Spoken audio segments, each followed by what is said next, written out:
Olá galera, e aí vamos retomar aí o estudo de máximos e mínimos de extremantes. A gente vai caminhar para a reta final sobre esse tema e você vai ver nessa videoaula um pouco mais sobre o que nós chamamos de máximos e mínimos.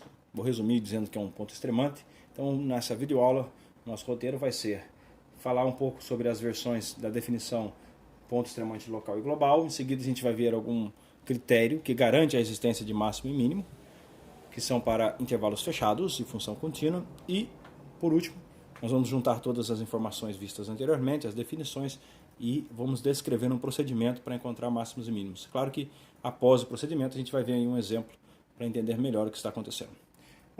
Bom, pessoal, vamos direto ao ponto. Primeiro, retomar a definição para a gente completar para o local e global.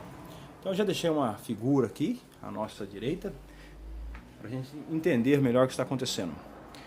Nós já vimos que o ponto de mínimo ou máximo global são valores no eixo X. O valor de máximo é a imagem do ponto no eixo Y, ok? Então, dado uma função f de x, nós tínhamos as noções, se você não viu, volte à videoaula anterior, de máximo e mínimo local. Ora, se eu usei o termo local é porque pode ser o caso onde isso valha mais geral do que localmente. Ok? Então, o nosso objetivo é primeiro definir isso, e esse é o primeiro item do nosso roteiro dessa videoaula, que é isso aqui. Bom, então vamos direto ao ponto. O que a gente quer? Bom, dado o mínimo local e o valor de mínimo local, o que nós tínhamos? Nós tínhamos a definição e dissemos que... Então, nós temos as definições, né? O que nós dissemos? Bom, para funções contínuas, já vamos direto no contexto nosso, né? Então nós temos a definição e um critério também. Então se f é derivável, a gente viu que todo extremante, onde extremante nós vamos entender os pontos de máximos e mínimos, então todo extremante é o que é um ponto crítico, supondo que isso é derivável em todo o domínio da função. Então todo extremante é ponto crítico. Mas o que é ponto crítico? São aqueles pontos tal que a derivada dele no ponto x0 dá zero. Okay? Então o extremante x0 ele é ponto crítico. Ou seja, x0 extremante implica que a derivada é zero. Logo, se eu sei que isso é uma condição necessária, ou seja, para ser extremante tem que ser ponto crítico, no caso da função ser derivável, basta eu procurar para os pontos críticos. Isso a gente viu, e fica fácil ver isso, ok? A diferença é que quando a gente viu o extremante, a gente definiu ele local só. Vamos definir ele globalmente, pessoal? É uma coisa simples. Então, dentro das definições, o que nós temos? Um ponto crítico pode ou não ser extremante. Ele pode ser local ou ser um ponto global, vou definir já, ou absoluto, conforme o livro texto. Então, o que acontece? Definição seja, então, x0 pertencente a i, onde i contido no domínio da função f no intervalo,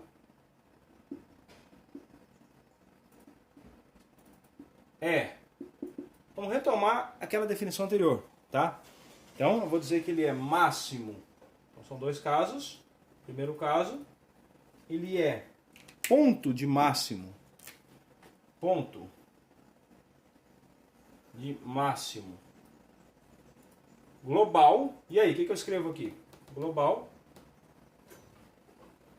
Se o quê? F de qualquer outro valor x é menor ou igual que f do x0. Ok? Então, x0 no domínio é ponto de máximo global se isso aqui acontece. Para todo x no i. Opa, perdão. Aqui, vamos pegar um x0 qualquer no domínio de f? Melhor. Poderia dizer que ele é global em i, mas não faz sentido, isso é um local. Vamos definir assim, ó. Seja x0 pertencente ao domínio da f. Diremos que x0 é ponto de máximo global se x0 é ponto de máximo global, se acontece isso para todo x no domínio da função f. Para todo x, ok?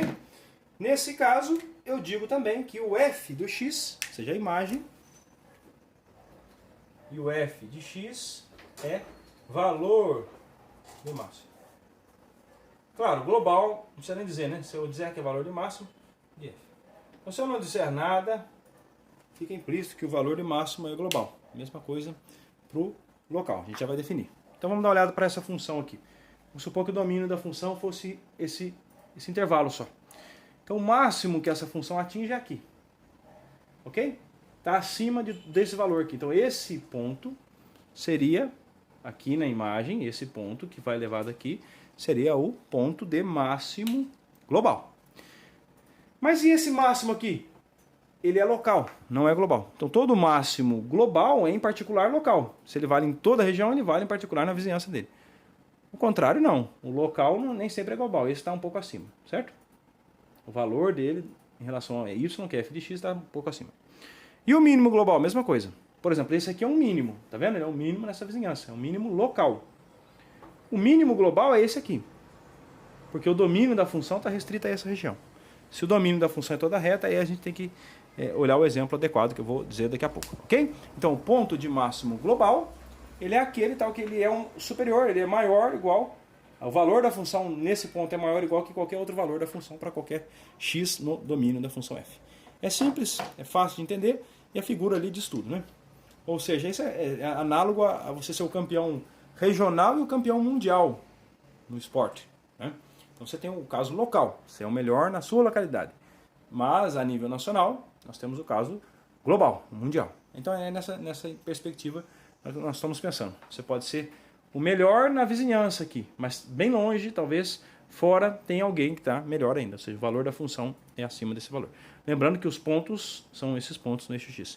E o mínimo, mesma coisa, ok? Então eu vou dizer que ele é mínimo global. Em particular, claro, ele tem que ser local, né? Ponto de mínimo global, se acontece o contrário. Ou seja, ele é menor do que todos os outros valores da função. Ou seja, f de x é maior ou igual que f de x0. Então x0 é ponto de mínimo global. E nesse caso eu digo que f do x0 é...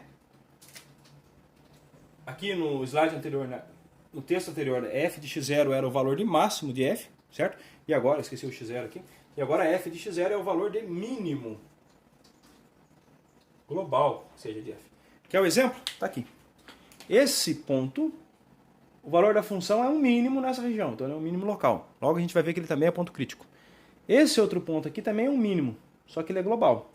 Como ele está no extremo do domínio da função, ele não é ponto crítico, porque a derivada ali tem que estudar direitinho, a gente vai entender logo. Bom, então é isso, pessoal. Ponto de mínimo global nesse sentido, né? A nível mundial. O autor do livro usa a palavra absoluto também. As autoras, no caso, né? Bom, vou fazer mais umas coisinhas aqui. Vamos pegar um exemplo mais concreto, só para a gente entender aqui. Vou pegar um exemplo que a gente já usa bastante, que é a parábola, ok? Então, na parábola eu vou ter um exemplo de mínimo. Por quê, pessoal?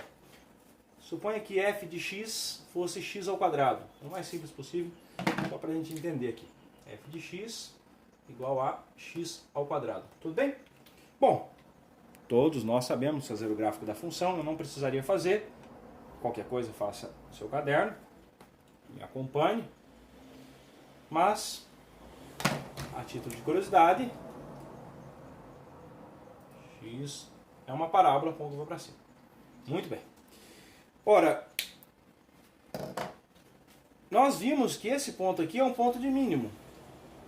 Mas, olha só, para todos os outros valores do domínio da função, que nesse caso é toda a reta real, todo o intervalo é toda a reta, nenhum outro ponto é menor do que esse aqui. O valor da imagem não é menor. O f de qualquer outro valor é maior ou igual que zero. Então, esse ponto, que é o zero, é ponto de mínimo. Ele é local? Sim, porque todo global em particular é local, mas ele é o ponto de mínimo global. De f. Ok? Ele é ponto de mínimo global. Tem máximo local? Não tem. Nem global, certo?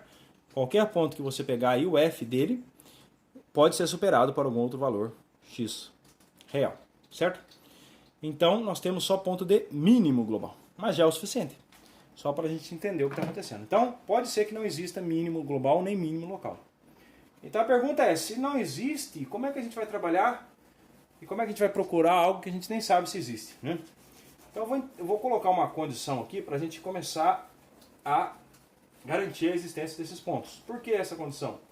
Porque daqui a pouquinho a gente vai fazer um estudo aplicado. E aí nós não podemos procurar um ponto que não existe. Então vamos restringir a ela. Em seguida, assim que a gente vê essa condição, aí a gente pode descobrir como é que encontra. Viu que eu já destaquei aqui umas regiões onde a função cresce e decresce? Daqui a pouquinho eu vou exemplificar isso aí. Então vamos adiante. Bom, o que eu quero garantir, pessoal? É o seguinte. Se a gente olhar para a função f de x igual a x ao quadrado, o gráfico que a gente viu, a gente não tem o ponto de máximo dela, né? Que aí o gráfico da função não tem máximo. A imagem da função no gráfico não é limitada. Então você não tem aqui um valor máximo que essa função pode assumir. Ela pode ir para o infinito. Qualquer número no domínio vai superar qualquer outra constante que você fixe aí. Então, se você toma 1, você tem o f de 1. Se fosse x ao quadrado, y igual a x ao quadrado, ou f de x, x ao quadrado, você tem o f de 1, 1 ao quadrado, e o mesmo vale por menos 1. Muito bem. Está vendo que sempre a função supera essa imagem 1 aqui? Mas o que eu vou fazer, pessoal, é restringir o domínio da função por um momento, tá? Então, seja e contido, seja f uma função contínua, eu vou ter que pedir uma função contínua, senão não vale isso, tá? Então, seja f contínua e contido no domínio de f, um intervalo fechado. Por que intervalo fechado? Já vou explicar. Então vamos supor que a função fosse o exemplo que está aqui, f de x igual a x ao quadrado. Repare que nós não temos ponto de máximo e temos um de mínimo. Mas o que acontece se eu viesse aqui e falasse assim, olha, não pode pegar qualquer valor de x não. Eu quero que pegue x de menos 1 a 1, por exemplo. Pode ser qualquer outro intervalo fechado, tá? É um intervalo qualquer. Essa função eu sei que ela é contínua. Eu consigo fazer o gráfico sem pular em nenhum momento aqui, né? Bom, então eu restringi o domínio da função a esse intervalo aqui, ó. Menos 1 a 1. Então suponha que o x só possa variar de menos 1 até 1. Então o intervalo fechado é o intervalo menos 1 até 1, beleza? Então pega aí esse intervalo menos 1 a 1. Aqui, pessoal, eu tenho um máximo global. Tenho sim. Olha só. O ponto 1, a imagem da função é 1. E você não encontra nenhum outro valor que supera esse dentro do intervalo i. Fora tem, mas dentro do intervalo i, qualquer número que você levar ao quadrado menor do que 1 e maior do que menos 1, não tem. Não tem um valor que supera. Então, restringindo ao intervalo, eu garanto que lá nesse intervalo, se a função é contínua, eu tenho o máximo e mínimo. Ok? O máximo são 2, os pontos de máximo é 1 e menos 1, e o de mínimo é o 0. Isso não é sorte, isso não é coincidência. Tá? Se a função é contínua, eu sempre tenho dois valores aqui que são levados no máximo e no mínimo. Isso é um teorema matemático, nós vamos enunciá-lo aqui. Então, seja f contínua e um intervalo fechado. Afirmação: existem pontos de máximo global, tá? O absoluto.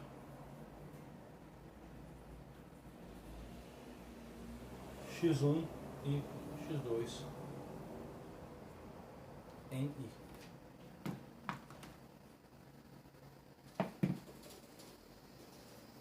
Ok? Então, dentro do I, suponha que o domínio da função I fosse restrito a I. Nesse intervalo I, existem os pontos de máximo global. Ou seja, você tem os locais, pode acontecer, e tem os globais. A figura à nossa direita é um exemplo também disso. Eu restringi uma função ao intervalo fechado aqui. Logo a gente vai detalhar esse exemplo e aí vai ficar mais claro por que isso está acontecendo. Mas no momento, é isso que eu queria dizer para vocês. Se pegar um intervalo fechado, aí eu garanto que existe ponto de máximo global. E também existem pontos de mínimo global. Então existe máximo e mínimo global. X1, X2.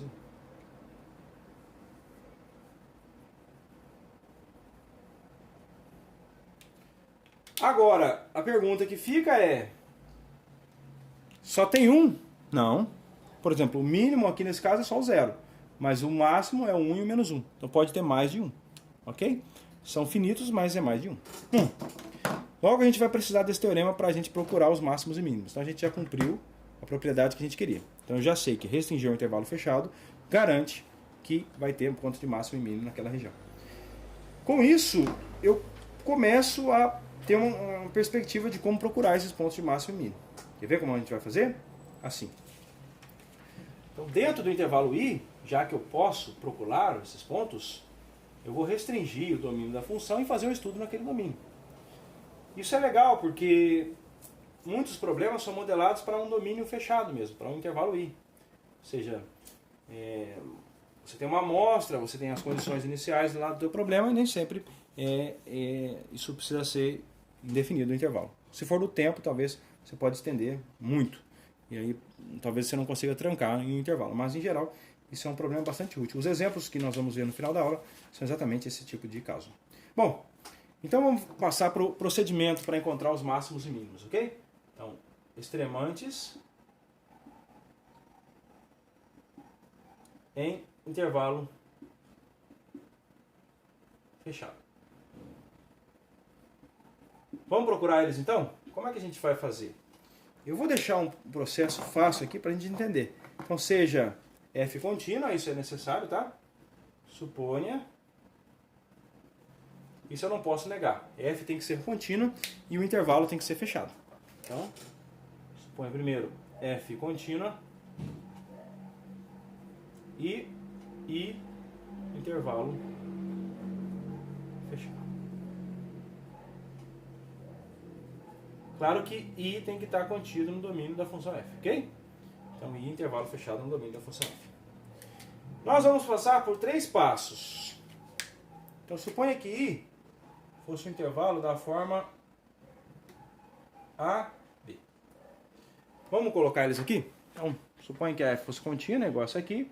Pego o I aqui. Então, o domínio da função f poderia ser estendido para cá, por exemplo. E para cá também. Então, tem mais valores aqui. Mas vamos fazer o estudo no intervalo que começa num certo ponto A e termina num certo ponto B. Beleza? Então pegue um AB aí.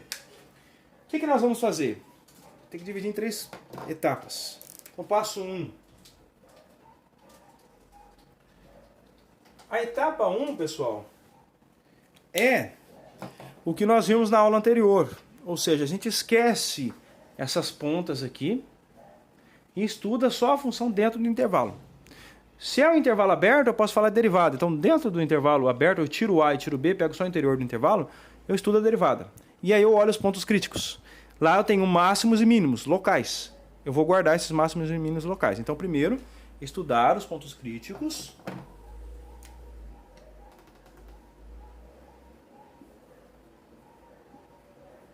Determinar os pontos críticos. Onde? Em AB. Tá vendo? Ou seja, o que é AB? Para os valores de x entre A e B. Não tem um menor ou igual. É só o intervalo aberto AB. Ok? Como é que eu calculo os pontos críticos no intervalo aberto? Primeiro, calculo a derivada da função. Certo?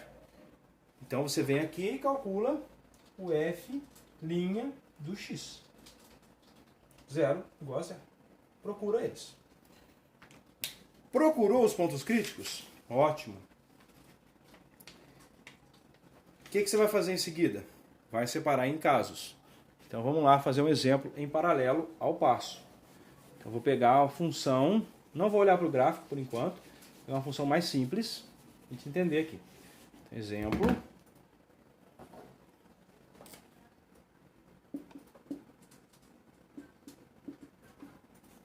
Qual exemplo?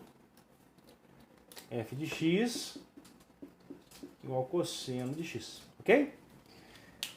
Bom, tem que falar que a função é contínua, mas eu quero fechar o intervalo também para eu estudar. Vou fazer o mesmo exemplo que está no nosso nota de aula. Tá? Então, vou pegar aqui, ó, 0 menor ou igual que x menor ou igual que 2π. O que é isso, pessoal? Significa que o intervalo i que eu peguei é o intervalo fechado, começa no 0 e acaba no 2π. Entendeu? Não, entendi nada. Tem problema. A gente faz o gráfico da função, então. Não tem por que apavorar, né? Vamos devagar, que a gente tem pressa. Ó. Nós vamos escolher valores para o x. Então, x e y. De 0 a 2π. Se todo mundo estiver contente com esse intervalo, eu vou deixar ele assim. Beleza? E aí? Eu sei o gráfico da função cosseno? É claro que sei. Cosseno de 0 é 1. Cosseno de π é isso aí, pessoal. Menos 1. E aí, o que mais? E o cosseno de π sobre 2? É 0, né? E aqui também. Qualquer dúvida, a gente olha para o círculo trigonométrico. E aí a gente vai inferindo a respeito disso aqui. Então, o gráfico dessa função, a gente sabe, é mais ou menos assim, né? Um pouco periódico, né? Então ele vem para cá, passa aqui de novo. Bom, para ficar ruim precisa melhorar bastante. Mas a intenção era das melhores. De boa intenção, a gente sabe, né? Bom, então vamos lá, pessoal. O que a gente sabe dessa função? Que ela é contínua e nós escolhemos o intervalo fechado ali. Então, a gente está nas condições das hipóteses. Ok? Então, eu trunquei aqui, ó. Eu restringi a função a esse intervalo aqui. Se nós estamos nas condições da hipótese, nós estamos bem. Por quê? De cara, pessoal, eu já estou percebendo que tem um mínimo aqui e tem um máximo global aqui e um máximo global aqui. Mas eu não posso contar isso para vocês, tá? É um segredo. Por quê? Porque isso é uma análise gráfica. É boa, é legal, mas a gente tem que aprender a fazer isso algebricamente. No futuro, pode ser que a gente não consiga gerar o gráfico de uma função mais complicada. Isso pode aparecer num curso de cálculo 2, por exemplo, funções que, né, são de dimensões maiores, nem tem gráfico sequer. Não um gráfico representado em 2, 3D. Então, a gente precisa usar a derivada, não tem jeito. Vamos fazer esse estudo só olhando para a derivada da função. Então, o que a gente fez no passo 1? Esquecemos os extremos, então o a nesse caso é o 0, o b é o 2π, ok? Esquece eles e olha para o interior. Eu sei qual é a derivada do cosseno? Claro que sei, faz semanas que a gente conhece isso, né? Isso é muito fácil, a derivada do cosseno é quanto? Isso aí, menos seno de x. Qual é o procedimento para a gente achar os pontos críticos? Calcula f' de x igual a 0, né? Vamos fazer isso então? F' de x igual a 0. Quando a gente faz isso aqui, a gente descobre que isso só vai acontecer se a derivada do cosseno, que é menos seno de x, for igual a 0. Isso é só um exemplo, tá, pessoal? Poderia ser um polinômio, por exemplo, x ao quadrado. Aí dá 2x igual a 0. Só troca a fórmula, beleza? Quando é que seno de x é 0? Aí tem que voltar no círculo trigonométrico, tá? Eu já vou adiantar para vocês. Isso acontece em dois casos, nesse intervalo aqui, né? Vai acontecer quando x for 0, que não está no intervalo, porque eu não quero esse. Quando x for π e quando x for 2π. Então, como os outros valores 0 e 2π eu não posso usar, porque eu quero restringir a esse intervalo aberto. Então, os pontos críticos de A a B só acontecem quando x for igual a π. Nesse caso, o seno é 0, pelo círculo trigonométrico. Então, pessoal, já descobri um ponto crítico aqui, é o π. Olha só para o gráfico da função. Está vendo que aqui é um mínimo? E, de fato, nós vamos ver daqui a pouquinho que esse ponto crítico é um mínimo. Então, primeira etapa é determinar os pontos críticos. Se tiver mais de um, você vai encontrar, né, vai tentar resolver essa equação, vai aparecer várias respostas. Se tiver só um, vai aparecer uma única resposta, como é o caso aqui. Beleza? Por que não aparecem as outras? Porque eu restringi esse intervalo, senão ia ter vários, né, conforme eu estendo o intervalo, vai aparecendo mais, porque a função é periódica, ela vai ter outros pontos críticos, ou seja, o seno se anula em outros valores de x, mas não nesse intervalo aqui. Muito bem. Então, voltamos. O passo 1, entendemos, encontrar os pontos críticos. Fizemos isso. O que mais? Passo 2. A gente precisa estudar o ponto crítico, ok? Então vamos estudar, ainda no passo 1, vamos deixar no passo 1 ainda. Então nós já entendemos isso aqui, vamos estudar o ponto crítico. Por quê, pessoal? Nem todo ponto crítico é extremante, certo? Então tem que estudar o ponto crítico. Então estudo, vai calcular isso aqui, vai aparecer os valores de x0, então estudo do ponto crítico. Então,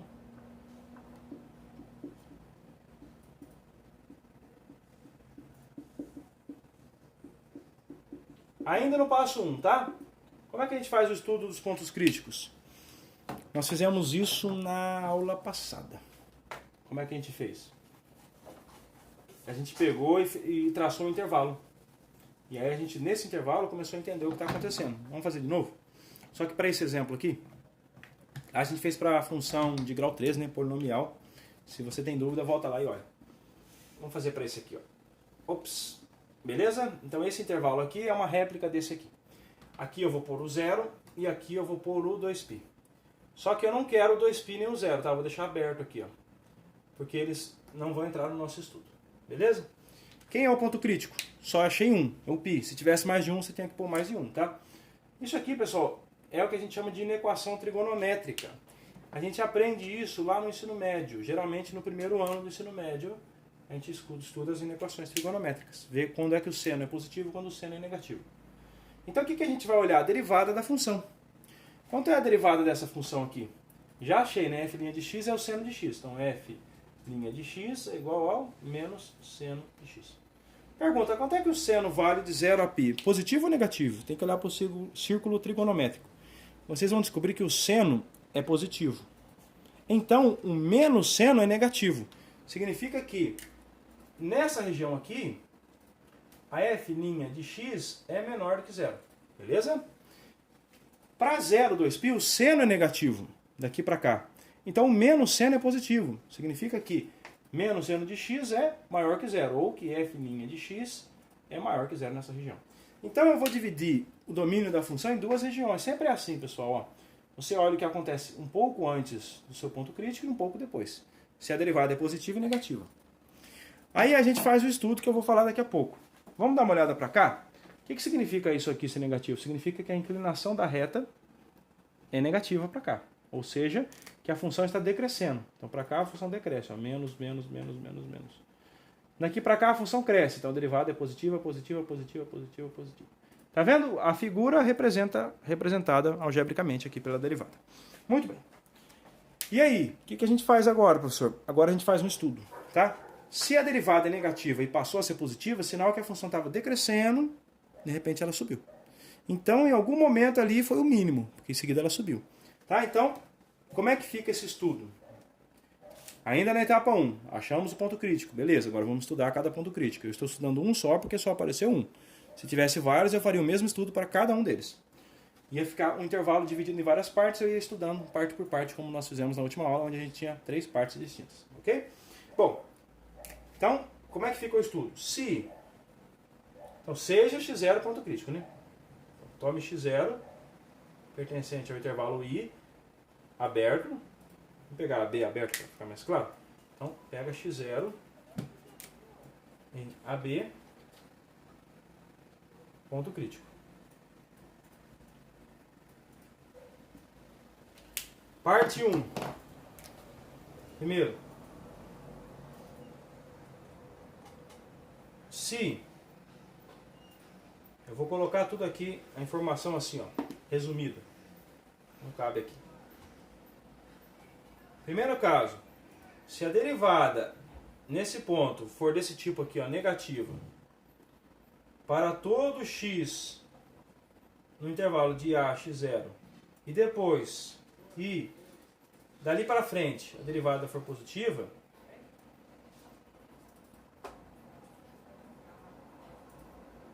ok? Se isso aqui acontecer, o que a gente conclui? Que x0 é ponto de mínimo global. Local, quer dizer. Global a gente decide depois. Local. O que é isso, professor? Que loucura é essa? Uma informação, duas informações, o resultado que eu quero encontrar. Entendeu? Não entendeu ainda? Olha para cá. Isso negativo significa que a função vai fazer isso aqui, o gráfico dela, vai decrescer. Isso positivo significa que vai crescer de novo. Então, se ela decresceu, passou no ponto crítico e depois subiu, significa que esse ponto crítico só pode ser um mínimo local. Ok? É um teorema isso. Estou dizendo para vocês usarem isso para classificar. Beleza? Com base nesse exemplo, a gente viu isso. Mas isso aqui vale em geral. E o contrário? Se acontecer o contrário aqui, se isso aqui for maior do que zero antes e menor do que zero depois, ou seja, se ela sobe e depois decresce, seria semelhante ao que está acontecendo aqui, ó. Se a função viesse crescendo, subisse e depois fosse descendo. Então, ou seja, se a derivada é positiva, ou seja, a função está crescendo, igual a montanha-russa, está subindo a montanha-russa, aí chegou lá no topo da montanha-russa, então é o topo da montanha, é o máximo. Em seguida ela decresce. Se isso acontece, adivinha o que vai acontecer com esse ponto? Ele vai ser máximo local. Global eu não sei dizer, tá? Global é mais complicado. Mas eu sei, por enquanto, que ele é ponto de máximo. É o caso oposto. Então são dois casos. Caso 1, ou ele é máximo ou ele é mínimo. Pode acontecer de não ser nenhum dos dois, tá? Se nenhum desses casos acontece, não é nem máximo nem mínimo. Não tem problema, deixa ele quieto. É só isso, pessoal. Só olhando para o intervalo você vai ver. Vai ficar menos, mais, depois menos. Ou mais, menos, depois mais. Isso a gente já fez no exemplo de um polinômio de grau 3 na videoaula anterior. Tranquilo? Então eu classifiquei. Eu descobri se o ponto era máximo ou mínimo. Vamos voltar, por exemplo? Nesse caso, usando esse raciocínio, que era o que estava anterior, né? A derivada era negativa e depois positiva. Então, o π é um ponto de mínimo local da função f. Por enquanto eu sei que é local. Logo eu vou descobrir que é global, né? Tá? Então, voltando ao raciocínio, esse exemplo, o que eu concluo? Que π é mínimo local. Nesse caso, né, dessa função. Muito bem. E aí, passo 2. Então você achou os pontos críticos e classificou eles. Se tiver vários, estuda vários.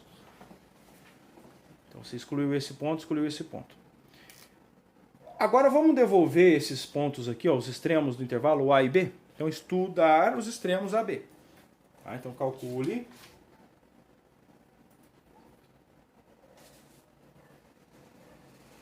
f de A e f de B. Esse é o passo 2. Por que calcular o f de A e f de B? Eu vou comparar com o valor da função. Então vou fazer isso para eu começar a entender quem são os pontos em seguida. Passo 3.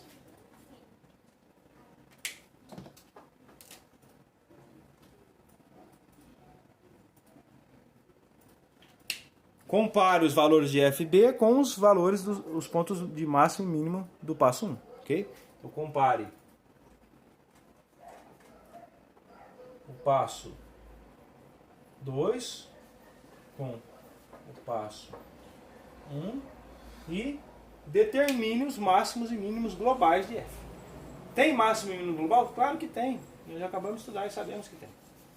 E então passo 1 e determine os extremantes em I. Ou seja, os extremantes ali que vale para todo I. Global restrito aí. Ok? Vamos entender isso no exemplo? Vamos. Então volta no exemplo. Qual que é o passo 2? Para o exemplo. Passo 1 nós fizemos. Descobrimos que π é, só tem um caso, né? Passo 1 do exemplo, né? π era um mínimo local.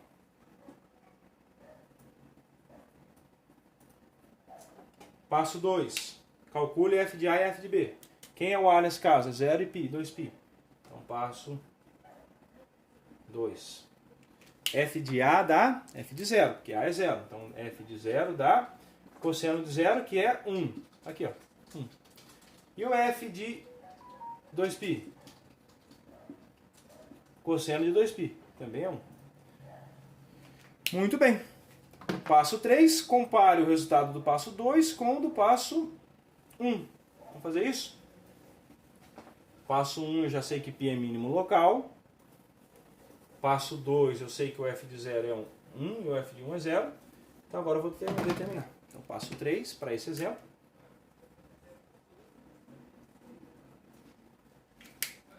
Vamos procurar o mínimo em I?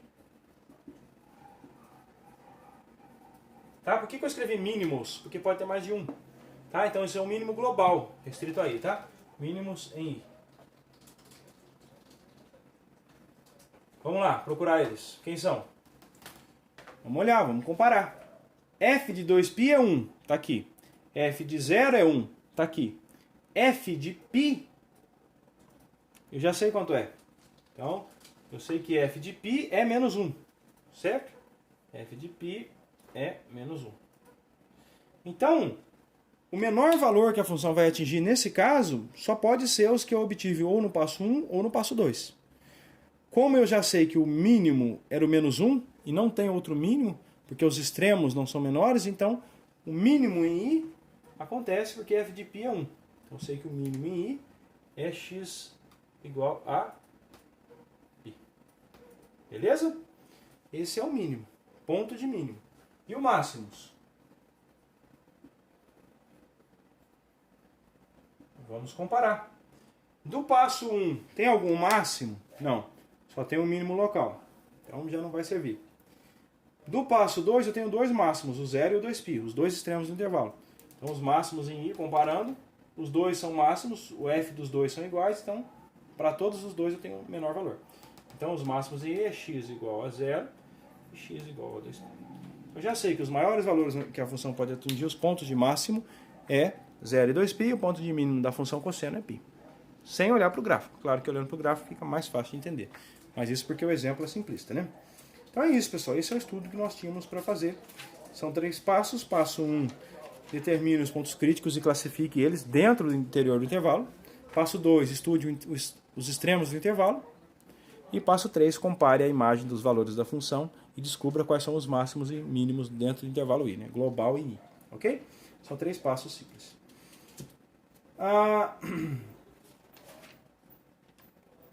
Então eu vou deixar de exercício de participação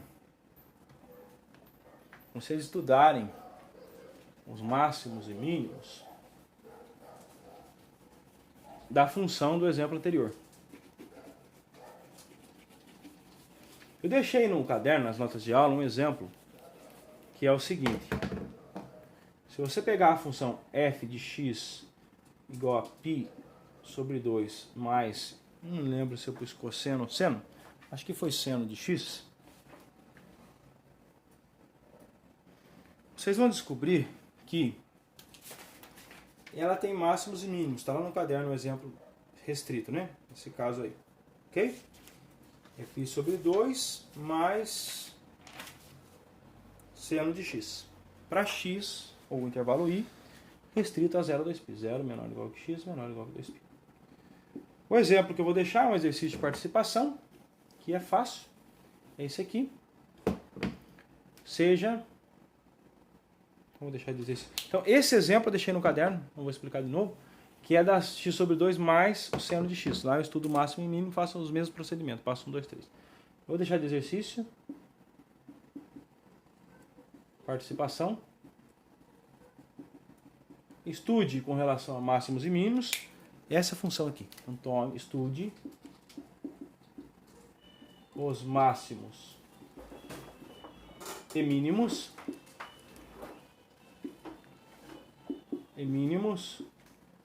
de f de x igual a, vamos ver aqui, pode ser essa aqui,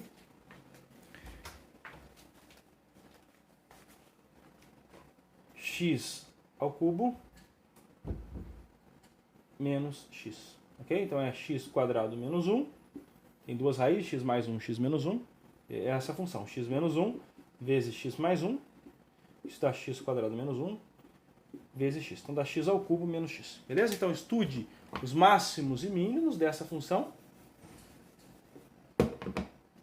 no intervalo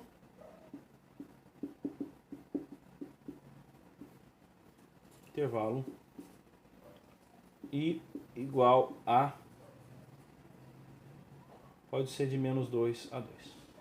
Ok? Ou seja, para x maior ou igual que menos 2 e menor ou igual que 2.